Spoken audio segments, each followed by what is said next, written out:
நீங்கள் பார்த்து ரசித்துக் கொண்டிருப்பது உங்கள் ஜித் தொலைக்காட்சி.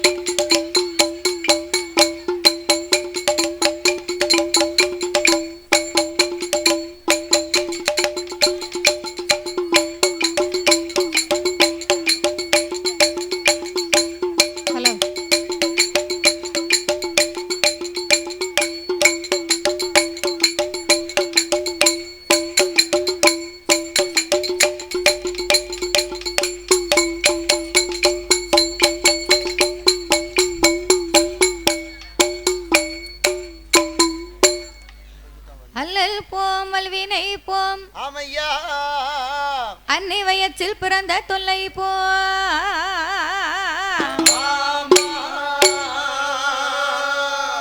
போகா துயரம் போம் குணமான் மருனை கோபுரத்துள்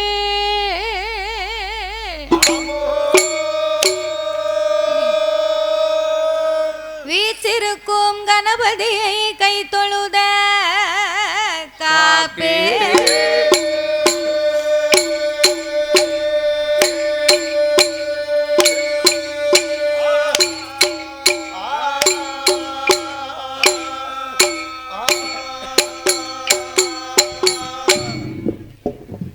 யானை முகம் இருகொம்பும் மகன்ற மார்பும் சிறுகண்ணு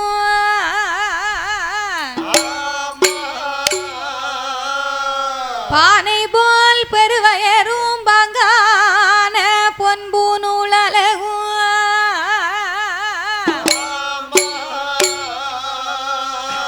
தானே தோன்றி எனது உள்ளத்தில் தயவாய் வாழும் விநாயகா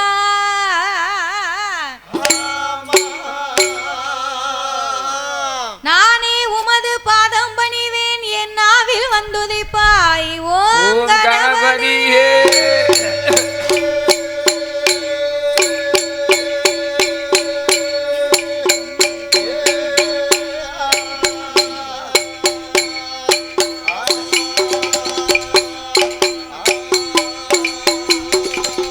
வெள்ளை கலையுடுத்தி வெள்ளை பனி பூண்டு வெள்ளை கமலத்தில் விச்சிருப்பால் அன்னை வெள்ளை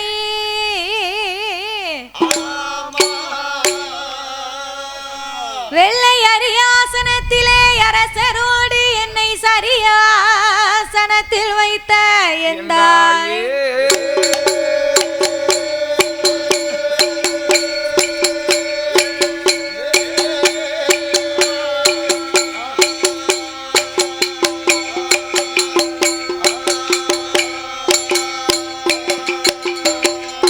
அண்டர்கள் துயரம் தீராயோ திமாநகரில் வந்து பிறந்தோ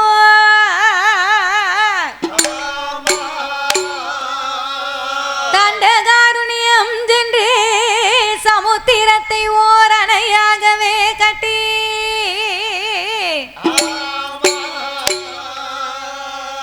கொன்ற ராவணனை மாய்க்க கோதண்டோம் கையில் ஏந்தோ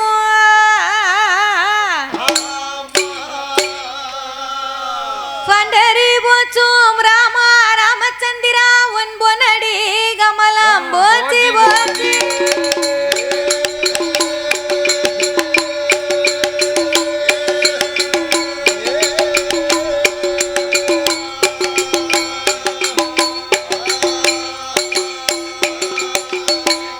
சுந்தரி சமுந்தரி நிரந்தரி ஆமையா சோதியாய் நின்ற உமையே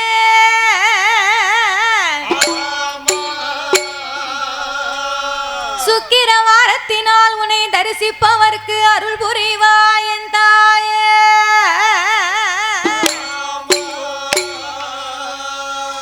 அத்தி வரதந்தங்கை சக்தி சிவன் ரூபமதி அடியால் நான் சொல்ல திறமோ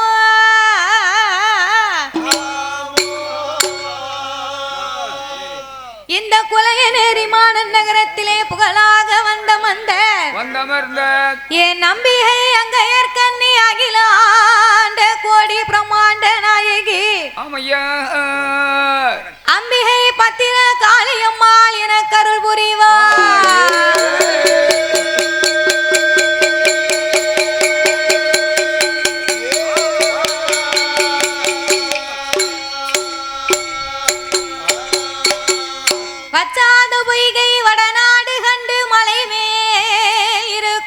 குருமலை குமரா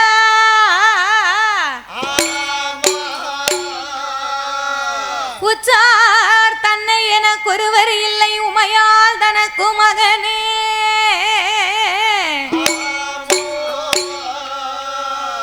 முத்தாடி தந்து அடியாலை ஆட்கொள்வாய் முருகேசா என் மனத்துள் இன்றே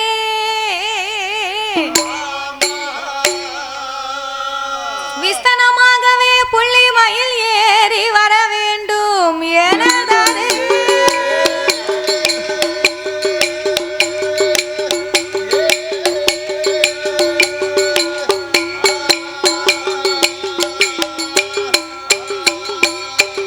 சம்போ அறிவோம் நாமே சிவாய வேத விநாயக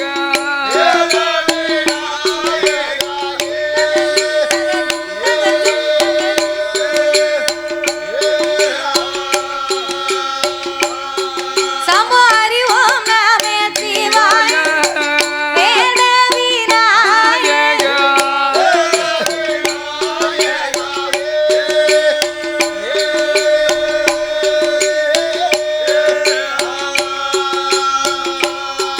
உமதடிதனை வலிந்தவள் அருந்தரும் ஆதியும் அண்டமுமான சம்போ ஐந்துகர தொந்திவாய தோனே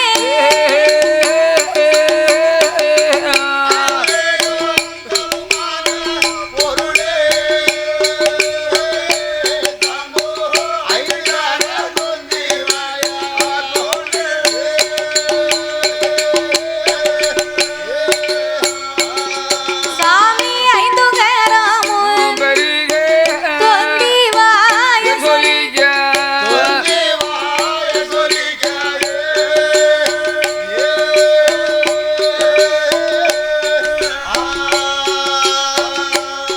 சாமி அப்பளம் ஒரு பழம் ஒரு கனி அவள் ஒரு கடலையும் முன்னாலே வந்த கன சம்போ அருளோடு வந்த பொருளே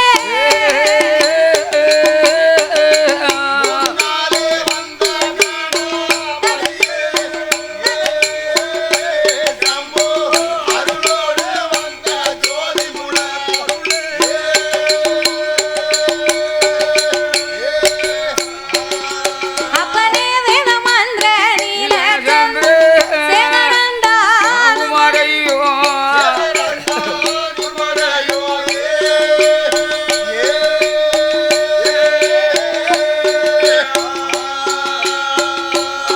சாமி விதிமலர் சுதிமலர் அறிய வித்தை தன்னை நற்சபையில் நாயகா விரும்பி நான் உனை வடிவேலவா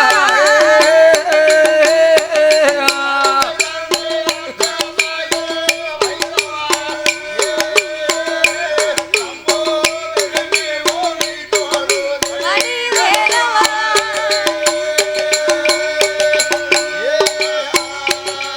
அப்பனே புதலமெல்லாம் பறந்து நாதர் வந்தே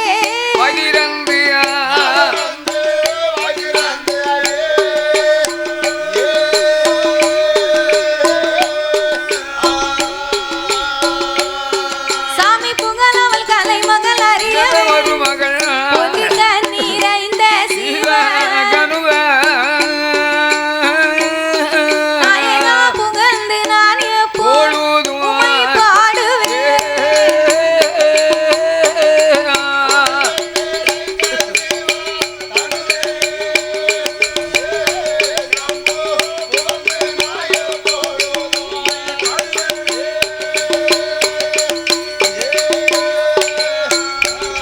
சாமி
அழைக்கும் தெய்வங்கள் அமிர்தத்தில் பிறந்த அழகு பிள்ளை பூதத்தா அருள் புரிய வேணுமை ஆதியிலே தற்கரா பாதியிலே தலமாய் தர்க்க மாடன் தலமாய் சாமி எங்க நல்ல மாடன் நாவடில் அருள் புரிய ஆரிய முத்துப்பான் அருள் புரிய வேணுமை பொம்மக்கா தும்மக்கா முதலிக்கு அருள் புரிய இருபத்தொரு தேவதை எனக்கு அருள வேணுமை அறுபத்தொரு வந்தில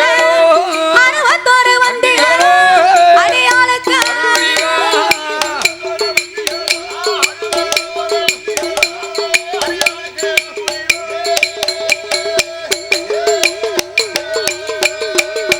நாம் வாடறிய மடிப்பறிய நாம் வாடறிய மடிப்பறிய நாம் வாடகி மாதவியா பாட்டி உள்ள வகையறிவே பாடறிய நாளை தன்னில் படிக்க வைத்தார் அம்மா அப்பா நான் ஏடறிய எழுத்தறிய ஏட்டில் உள்ள வகையறிவே நான் ஏடறிய நாளை தன்னில் எழுத வைத்தார் என் குருவோ இல்லிசை அறியாத நாளை தன்னில் அறியா நாளை தன்னில் விவரம் செய்தார் என் குருவோ ஐயா விவரம் செய்தார் என் குருவோ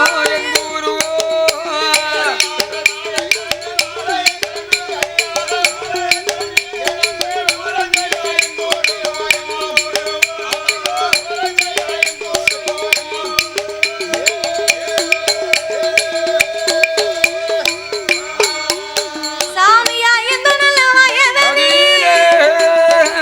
ஐந்து நல்ல வயதடி நான் அறியாத பிராயத்தி என்னை அறிவுகளை படித்த அம்மா அப்பாவை நான் சாமி கச்சுதண்ட வாத்தியா எந்த கனவிலையும் மறப்பதில்லை சொல்லி தந்த வாத்தியா சொற்பனத்தில் மறப்பதில்லை நான் ஒரு நாள் மறந்தாலோ என்ன ஒரு நாள் மறப்பதில்லை என் நெஞ்சோரு நாள் மறந்தாலோ நினை ஒரு நாள் மறப்பதில்லை சொல்லாலே மறந்தாலோ சொல்லாலே மறந்தால் அண்ணாவிய சொற்பனத்தில் மறப்பதில்லை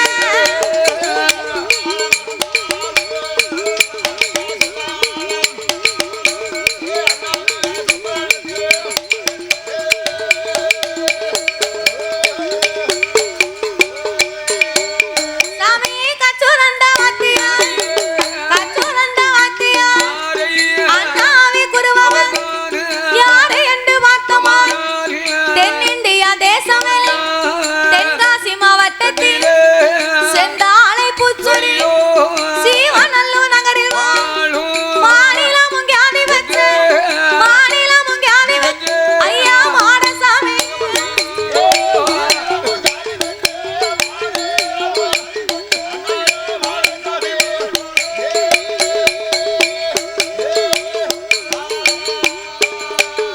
ஒரு வாடாமல்லி பூச்சொலி வல்லம் என்ற நகரில் மாரியம்மா நாம மாரியம்மா புலவர் இதத்துக்கு ஒரு பூச்சொலி வீட்டே புது நகரில் வில்லிசை கவிகளை விருத்தம் போட்டு அறுத்தங்கள் இசைக்கு அம்மா நாம பெற்று இசைக்கு அம்மா நாம பெற்று இசைக்கு அவர் புலவர் இசைக்கு அம்மா நாம பெற்று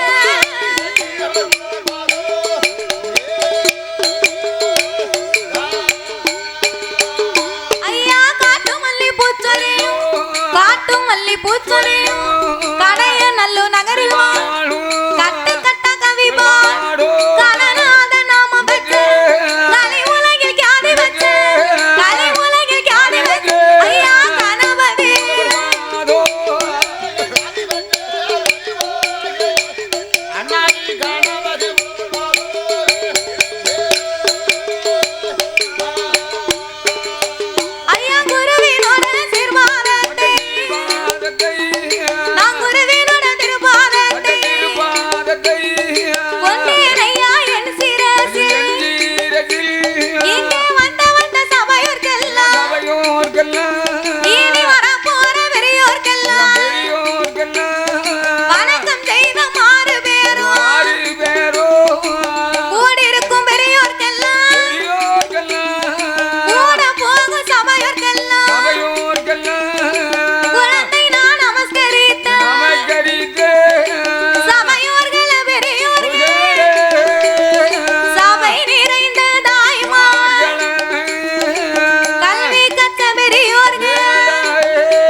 சபையோர்களே, பெரியோர்களே, பெரியோர்களே, சபை நிறைந்த தாய்மார்களே, எனது அருமை தாய்மார்களே, பெரியோர்கள், சபையோர்கள், என்னை பெற்றெடுத்த தாய்மார்களே, பெற்றெடுத்த தாய்மார்களே, கல்வி கற்ற பெரியவர்களே, பெரியவர்களே, தொழில் படித்த கலைவாணர்களே, கலைவாணர்களே, எனது அருமை சகோதர சகோதரர்களே, சகோதர சகோதரர்களே, வருங்கால மாணவ செல்வங்களே, வாலிபர் இளம் சிங்கங்களே, வாலிப இளம் சிங்கங்களே, அதாவது என்ன இந்த குலையநேரி நகரத்திலே, நகரத்துல இப்பேர்பட்ட இந்நகரத்திலே பத்திரகாளியம்மனுடைய திருவாலயத்திற்கு முன்பாக அம்மனை வணங்கி கர்ம வீரர் கல்வி கண் திறந்த கல்வி தந்தையாகப்பட்ட காமராஜரின் பிறந்த நாள் விழாவை முன்னிட்டு அம்மனுடைய ஆலயத்திலே ஐயாவுடைய பெயரை சொல்லி கர்ம வீரர் காமராஜரின் விழாவை கொண்டாடும் விழாவாகவே இன்னைக்கு நடைபெற்று கொண்டிருக்கிறது.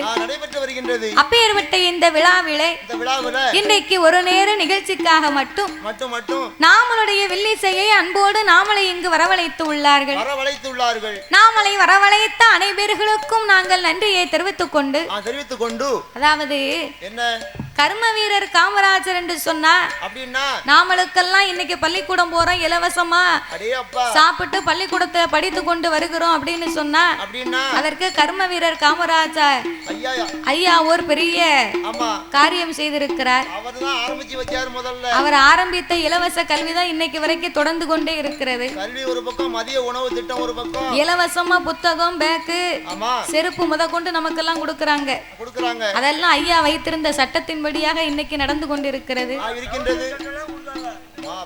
டவுசர் சட்டை கொடுக்காங்கன்னா நீ பள்ளிக்கூடத்துக்கு போயிட்டு வா, நீ சவுளி கடைக்கு போய் டவுசரே எடுக்க வேண்டாம்.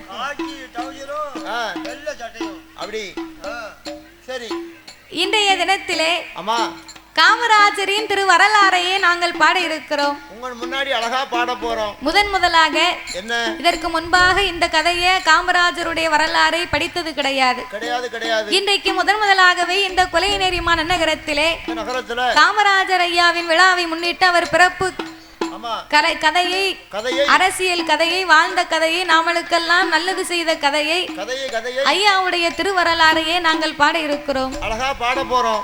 பாடும் பாட்டிலே பலது குச்சங்கள் இருந்தாலும் சொல் குச்சங்கள், இசை குச்சங்கள், கதை குச்சங்கள், கதையிலே பொருள் குற்றங்கள், சாரீர குச்சம் குறை இருந்தாலும் சரீர குச்சம் குறைகள் இருந்தாலும் எங்கள் ஆட்கள் அடி தாளங்களில் ஒரு குறைகள் இருந்தாலும் முன் சொல் பின்னால் வந்துட்டாலும் பின் சொல் முன்னால் வந்துட்டாலும் அறிந்து பாடினாலும் அறியாமல் பாடினாலும் தெரிந்து பாடினாலும் கதைகளை எங்களுக்கு தெரியாமல் பாடினாலும் எங்களுக்கு முன்பாகவே எத்தனையோ பெரிய பெரிய புலவர்கள், பேரறிஞர்கள், கவிஞர்கள் எல்லாம் பாடி இருக்கலாம்.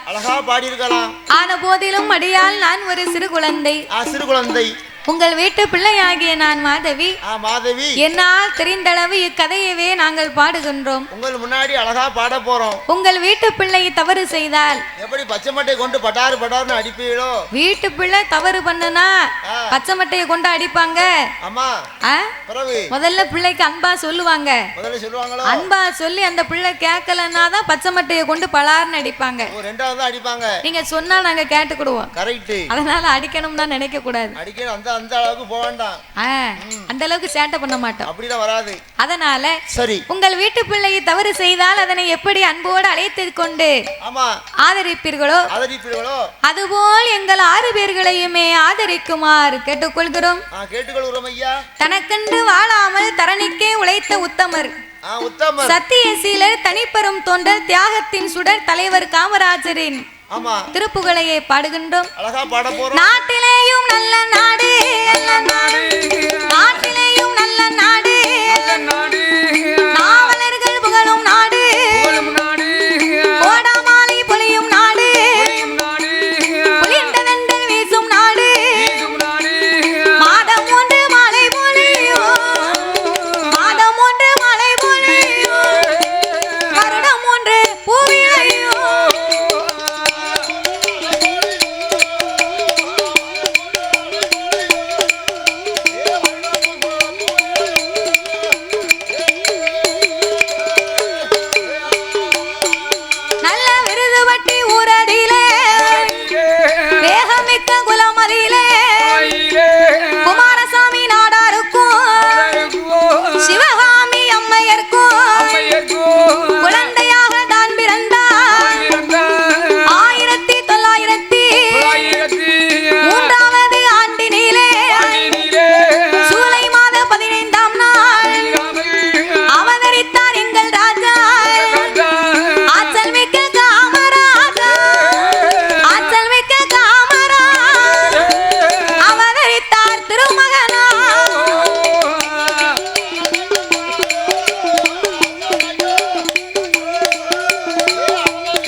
பேசு நாடு. மாதம் 3 மழை பொழியும், வருடத்திற்கு 3 பூ விளையும். பூ விளையும். அப்பேற்பட்ட அழகு நிறுத்த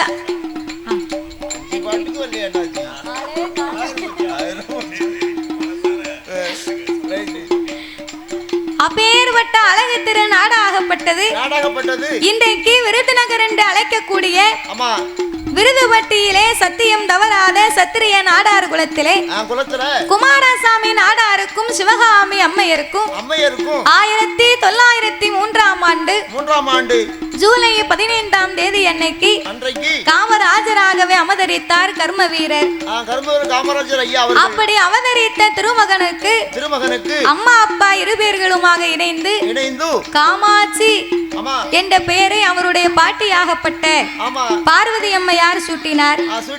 காமாட்சி என்று பார்வதி அம்மையார் சூட்டிய பெயரை அவரை காமராஜர் ஐயாவை கூப்பிடுகிற மக்கள் எல்லாருமே ராஜா ராஜான்னு தான் கூப்பிட்டாங்களாம். எல்லார் வீட்டு பிள்ளைகளுக்குமே பொட்ட பிள்ளையா இருந்தா அதுக்கு எங்க வீட்டு இளவரசி, எங்கள் வீட்டு ராணி அப்படின்னு நம்ம செல்லமா கூப்பிடுவோம்.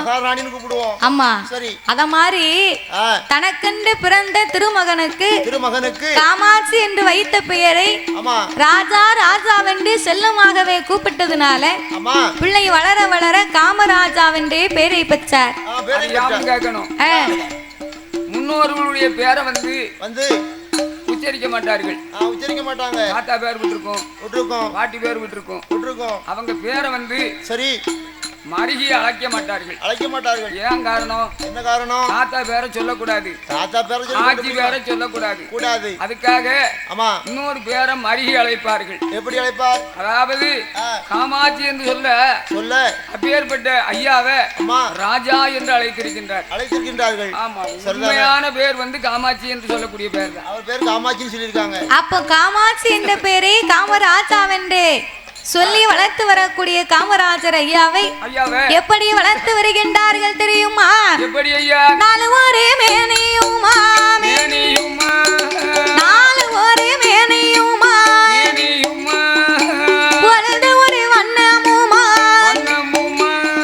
சீரோடும் திறப்போடும் செல்வமாக வளர்த்து வாரா, செல்வமாக வளர்த்து வாரா.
வயதாச்சு. 3வது வயதிலே முசியாமல் வளர்ந்து வருகின்றார். 4 வயதாச்சு. காமராஜர் நடந்து ஓடி விளையாடி கொண்டிருக்க 5 வயதிலே அறிவு பாடங்களை கற்பிக்க வேணும் என்று அருமை மகனாகப்பட்ட காமராஜாவுக்கு ஒரு குழந்தையானது 5 வயது வரைக்கும் தாய் தந்தை இடத்துல வளரலாம். பாதகம் கிடையாது. அதே நேரத்தில் 5 வயதுக்கு மேல் அதுக்கப்புறம் அந்த குழந்தைக்கு அறிவு வளரணும். அறிவு வளரணும்னா என்ன செய்யணும்? அறிவு வளரணும்னா என்ன செய்யணும்? ஆசிரியர் இடத்துல கொண்டு சேர்க்கணும். பள்ளிக்கூடத்துல கொண்டு சேர்க்கணும். அதுதான் பண்பு. ஆமா. அதே சமயத்தில் சரி 6 வயசுக்கு மேல் நம்ம குழந்தையை பார்த்தோம்னு சொன்னா அப்படின்னா என்னையும் தெரியுமா? என்ன செய்யும்? ஒரு பிள்ளைக்கு ஒரு பிள்ளை அடிப்படி போடும். அதோடு என்ன செய்யும் தெரியுமா? என்ன செய்யும்? அந்த குழந்தையானது இந்த அவன் தலையில் அள்ளி போடுவான், மண்ணள்ளி போடுவான். இந்த குழந்தையானது இவன் தலையில் அள்ளி போடுவான், மண்ணள்ளி போடுவான். அப்ப அறிவு வளருமே. ஆனால் 5 வயதுக்கு மேல் ஆசிரியர் இடத்திலே சேர்க்க வேண்டும். அதுதான் உத்தமம். 10-15 வயசு கொண்டு ஆசிரியர் இடத்துல சேர்த்தா என்ன செய்யும்? 10 வயசுல சேர்த்தா பிள்ளை அதுக்குள்ள எல்லா பாடத்தையுமே தேவையில்லாத பாடத்தை படிச்சுக்கிடுவான். அதுதான் சொல்லுவாங்க 5ல் விளையாதது சரி 50ல் விளையாது. 5ல கொண்டு 10 சேர்த்தாதான் சரி அந்த படிக்கிற பாடம் மண்டையில ஏறும்பாங்க. அதேதான். அப்ப 5 வயதிலே காமராஜாவுக்கு அறிவு பாடங்களை கற்பிக்க வேண்டும் என்று சிவகாமி அம்மையாரும் குமாரசுவாமி நாடாரும் பெற்றெடுத்த திருமகனுக்கு குழந்தைக்கு காமராஜருக்கு கல்விகளை கற்பிக்க வேண்டும் என்று வேலாயுதம் என்று சொல்லக்கூடிய ஆசிரியரிடத்திலே ஐயாவை கொண்டு பள்ளிக்கூடம் படிப்பதற்காக அப்பம் பூரா இந்த பள்ளிக்கூடம் கிடையாது. ஐயா வந்ததுக்கு பிறகுதான் பள்ளிக்கூடம் எல்லாம் இலவச புத்தகம், இலவச கல்வி எல்லாம். அப்ப இருந்ததுன்னா இந்த ஆலமரத்து நிழல்ல, அரச மரத்து நிழல்ல பிள்ளைகளை உட்கார வச்சு ஏட்டுப்பாடம் சொல்லி கொடுப்பாங்க. ஏட்டுப்பாடம் சொல்லி கொடுத்தாங்கன்னா இப்ப இருக்கிற புத்தகம் எல்லாம் கிடையாது. அப்ப வந்து ஓலைச்சுவடி, ஓலைச்சுவடியில எழுத்தாணி பிடித்துதான் ஏடு தொடங்கி ஒரு 5 ஆணி எடுத்து கொடுத்துருவாங்க. ஆமா, ஆணி எடுத்து கொடுத்து எழுதுப்பா அப்படின்னு எழுத சொல்லுவாங்க. ஆமா, நல்லா படிக்காத பிள்ளைகளுக்கு கையை பிடிச்சி மணலை பரப்பி அந்த மணல்ல புள்ள கையை விரல பிடிச்சு எழுத சொல்லுவாங்களாம். அவன் சரியா எழுதலன்னு வைங்க, மணல்ல எழுதும் போது கோவத்துல அந்த பிள்ளைய படிக்க வைக்க பிள்ளை விரல்ல ரத்தமே வந்துருமா. மணல்ல பிடிச்சு தேய்ச்சா என்ன ஆகும்? ஆமா, பிள்ளை கையில ரத்தம் வந்துரும். அப்படியெல்லாம் அந்த காலம் படித்தாங்களாம். அந்த காலத்துல அப்படி மணல்ல தேய்ச்சிருக்காங்க. கொஞ்ச நாள் கழிச்ச உடனே கூரை பள்ளிக்கூடத்துல என்ன தெரியுமா? என்ன செய்வாங்க? அதுல விட்டம் போட்டுருப்பாங்க. ஆமா, விட்டம் போட்ட உடனே இந்த பையனை படிக்கலன்னு வைங்க, சரி அதுல தூங்க விட்டுருவாங்க. அந்த விட்டத்துல அதுக்கு பேரு தான் கோதண்டம்னு பேரு. கோதண்டம். ஆமா, கரெக்ட். உன்னை கோதண்டத்துல தூக்கி போட்டுருவேன் ஒழுங்கா படிக்கலனா அப்படின்னா கோதண்டம்னு உனக்கு தெரியாது. சரி. அப்போ அதை போலத்தான் காமராஜரையும் கல்வி படிக்க வைக்க வேண்டும் என்று வேலாயுதம் என்று ஆசிரியரிடத்திலே ஏட்டு கல்விகளை கணக்குகளை நன்றாகவே படிக்க வைத்தார்கள். காமராஜர் ஐயா ஆனா முதல் அக்கண்ணா வரைக்கும், கானா முதல் இக்கண்ணா வரைக்கும் அரி கரி சித்தரி அறிவோம் நன்றாக குருவே துணை என்று அரி சித்தரி நானா மூணா இத்தனா தூணா. ஆமா, இத்தனை எழுத்துக்கு பிறகுதான் இந்த ஆனா எழுத்து வருமா அந்த காலத்துல. அப்படி படித்திருக்கிறாங்க. அப்போ இருக்கிற கல்வி வேற, இப்ப இருக்கிற கல்வி வேற. அன்னையும் பிதாவும் முன்னறி தெய்வம், ஆலயம் தொழுவது சாலமும் நன்று, இப்படியாகவே கற்பித்து கொடுக்க காமராஜர் ஐயா எப்படி படித்து வருகின்றார்? எப்படி ஐயா? ஆனா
வருகின்றார். 7 வயதிலே என் சுவடி படித்து வருகின்றார். 8 வயதிலே 8 பாடங்களையே படித்து வரும்போது இப்படி காமராஜர் படிக்க படிக்க என்ன 1ஆம் வகுப்பு 2ஆம் வகுப்பு 3ஆம் வகுப்பு 4ஆம் வகுப்பு 5 6ஆம் வகுப்பு படித்து கொண்டிருக்க ஒரு வருடமும் ஒரு வருஷத்துக்கும் ஒரு படிகளாக உயர்ந்து கொண்டே போகும். அப்ப 6ஆம் வகுப்பு படித்து கொண்டிருக்கக்கூடிய காலகட்டத்தில் என்ன காமராஜர் அப்பாவாகப்பட்ட குமாரசாமி நாடார் இயற்கை எய்தினார். அப்படி இயற்கை எய்திய உடனே அப்பா என்னைக்கு மரணம் ஏற்றாரோ அன்னையில இருந்த ஐயாவுக்கு 6ஆம் வகுப்பிலே படிப்பு நிற்கப்பட்டது. 6ஆம் வகுப்புக்கு மேல ஐயாவால படிப்பை தொடர முடியவில்லை. அப்ப தொடர முடியாமலே வீட்டில் இருக்க சிவகாமி அம்மையாரோடு இருக்கும் போது அம்மாவோடு பிறந்த தாய் மாமாவாகப்பட்ட கருப்பையா நாடார் அவருடைய உதவியினால இருந்து கொண்டிருக்க இருக்கும்போது தாய் மாமாவாகப்பட்ட கருப்பையா நாடாருக்கு திருவனந்தபுரத்திலும் கோடிநாயக்கனூரிலும் ஜவுளிக்கடை இருந்தது. அந்த ஜவுளி கடையிலே காமராஜர் ஐயாவை பணிக்காகவே சேர்த்து விட்டார். அப்ப ஜவுளி கடையிலே காமராஜர் ஐயா வேலை செய்து வரக்கூடிய நேரத்துல ஐயாவுக்கு ஜவுளி வியாபாரத்துல அவருக்கு விருப்பமே இல்லை. என்ன அப்படி ஜவுளி வியாபாரத்துல விருப்பம் இல்ல, அவருக்கு ஆசை இல்லைன்னா அடிக்கடி விருதுநகர் தன்னுடைய ஊருக்கு அடிக்கடி வந்து போய் கொண்டே இருந்தார். அப்ப வந்து போய் கொண்டு இருந்தார்னா ஏன் வருகிறார் போகிறார்னா ஐயாவுக்கு வியாபாரத்துல விருப்பம் இல்லாம பொது நலத்திலே அவருக்கு ஈடுபாடு அதிகமா இருந்தது. அப்ப பொது நலத்திலே ஈடுபாடு அதிகமாகவே இருக்க ஒரு நாள் தினத்திலே ஐயா விருதுநகர் வீதியிலே வந்து கொண்டிருக்கும் போது அங்கு என்ன நடக்க தெரியுமா சாமி? ஒரு நாள் தினமதியிலே என்ன நடக்குதா?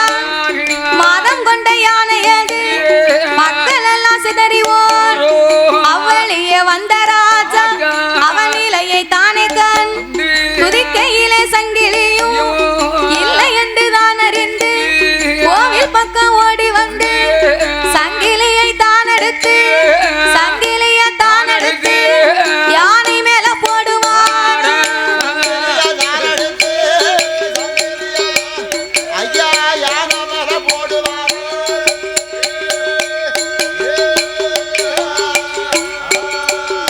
அப்பா கரும வீரர் காமராஜ் கருத்துடனே தான் எடுத்து யானை மேல போடும் போது சங்கிலிய போட்ட போது மாதம் கொண்ட யானையது சாந்த குணமாகுதை. ஒரு நாள் தினத்திலே ஐயா வீதி வழியாகவே நடந்து வரும்போது சிறு பிள்ளையாகவே இருக்கக்கூடிய காமராஜருக்கு முன்பாக தெருவிலே மக்கள் எல்லாம் யானை ஒன்று மதம் பிடித்து பிளிரி வருகின்றது. அப்ப மதம் கொண்ட யானையினாலே மக்கள் எல்லாம் பயந்து அவங்கவங்க அலறல் சத்தம் போட்டுக்கிட்டு ஓடுதாங்க. அப்ப பார்த்தார் காமராஜா, இது என்ன வாயிற்று? யானையினால் எல்லா மக்களும் ஓடிக்கொண்டிருக்கிறார்களே அப்படின்னு ஆணையை பார்த்தார். ஆணையோட துதிக்கையில ஆணையிடத்திலே சங்கிலி இல்லை. சங்கிலி இல்லாம ஆனை அங்க எங்கேயும் மதம் கொண்டு ஓடுது. அப்போ இதை கண்ட காமராஜா கோவிலுக்கு சென்று பார்க்க கோவிலிலே ஆணையின் சங்கிலி இருப்பதை கொண்டு அதை எடுத்து வந்து ஆணை மேல வீசினார். அவர் ஆணை மேல வீசின உடனே சிறிது நேரத்துக்குள்ளாக அவர் செய்த ஒரு நொடி செயலால ஆணை உடனே கோபத்தை விடுத்து சாந்த குணமாக பார்த்தார் காமராஜா. ஆணைக்கு பழம் எல்லாம் வாங்கி கொண்டு வந்து ஆணையோட பழக்கமானார். சாமி இப்படியா இருக்கும் போது என்ன நடக்குதா? நாட்டு பச்சு கொண்டவரா நல்லவரா காமராஜ் இருக்குகின்ற நாளையிலே என்ன நடக்குதா?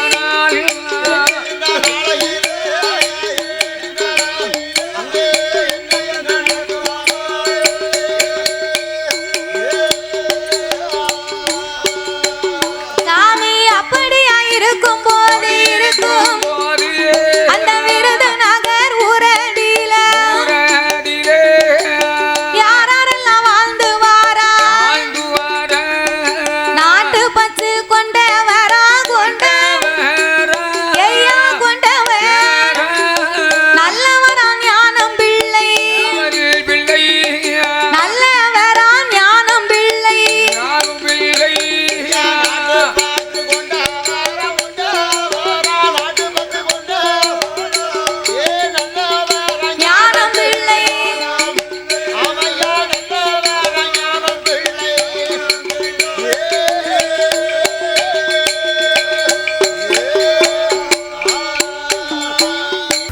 அரசு பொதுத் தேர்வில் அதிக மதிப்பெண் எடுத்த மாணவிகளுக்கு நமது வில்லிசை பாடகி மாதவி அவர்கள் தனது பொற்கரங்களால் பரிசளிப்பார்.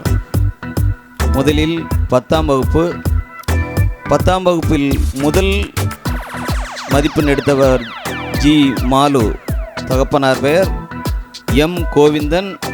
ஜி மாலு மதிப்பெண் 442 மதிப்பெண்கள். மேடைக்கு வரவும் ஜி மாலு.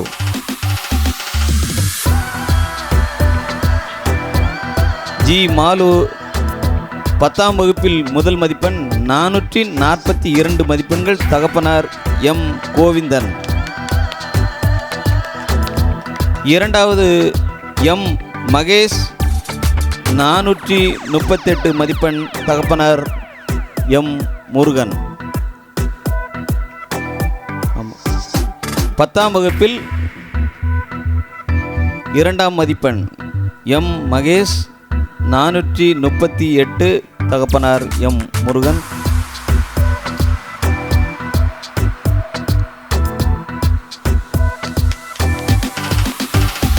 பத்தாம் வகுப்பில் மூன்றாவது மதிப்பெண் எம் மாதேஷ் 410 மதிப்பெண், தகப்பனார் எஸ் முருகன்.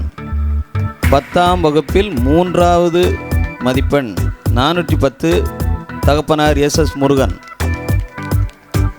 அடுத்ததாக 12ஆம் வகுப்பில் முதல் மதிப்பெண் எம் ஆர்த்தி 542 மதிப்பெண், தகப்பனார் எல் மாரியப்பன் அவர்கள் புதல்வி, எங்கள் சங்கத்தின் உறுப்பினர் எர் மாரியப்பன் அவர்கள் மகள் எம் ஆர்த்தி 542 மதிப்பெண், தகப்பனார் எல் மாரியப்பன்.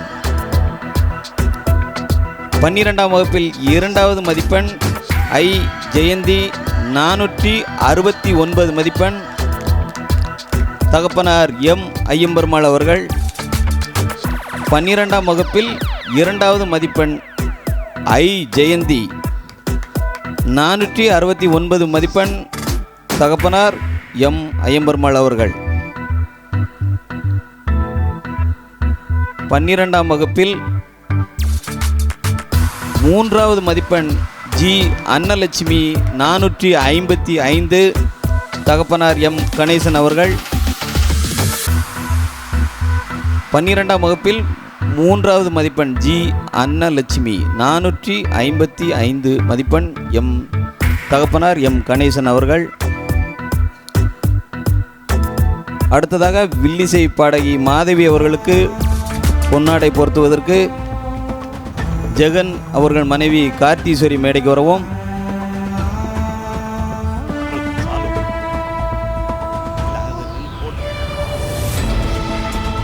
வில்லிசை பாடகி மாதவி அவர்களுக்கு சால்வை அணிவிக்க எங்கள் சங்கத்தைச் சேர்ந்த ஜெகன் அவர்கள் மனைவி கார்த்தீஸ்வரி அவர்கள் வந்திருக்கிறார்கள்.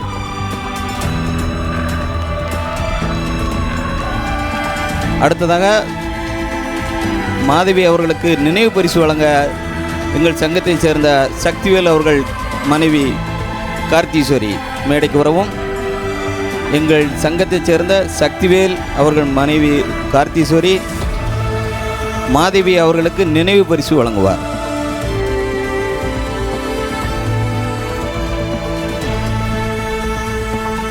ஒத்துழைப்பு நல்கிய அனைத்து நல் உள்ளங்களுக்கும் நாடார் வாலிபர் சங்கத்தின் சார்பாக நன்றி தெரிவித்துக் கொண்டு வில்லிசையை ஆரம்பம். நன்றி.